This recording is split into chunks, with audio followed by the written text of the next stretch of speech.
Police અને ગૃહમંત્રી દ્વારા અપાતી વારંવાર સફાઈઓની વચ્ચે આજે એક દ્રશ્યો સામે આવ્યા છે, જે દ્રશ્યો જોઈ તમને લાગશે કે શું સુઈગામ બાજુ ગિફ્ટ સિટી બનાવવામાં આવી રહ્યું છે।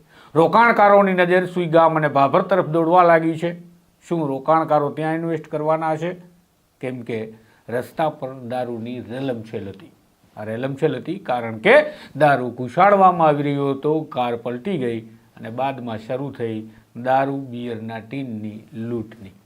વિગતે વાત કરીએ દારૂબંધીના ગુજરાતમાં કઈ પ્રકારે દારૂ ઘૂસે છે, તેની રીલ બને છે, તેને પોલીસ પકડે છે, સરકાર અને પોલીસ સફાઈઓ આપે છે અને છતાં પણ આપણી સામે આ 26મી જાન્યુઆરીનું દ્રશ્ય છે, જાણે ઉજવણી માટે દારૂ ઉતારવામાં આવ્યો હોય એ પ્રકારનો ઘાટ ઘટાયો, કારણ કે આસપાસના લોકોએ રીતસર દારૂની લૂંટ મચાવી, જે ગુજરાતના દારૂ મુક્ત ગુજરાતના નાગરિકો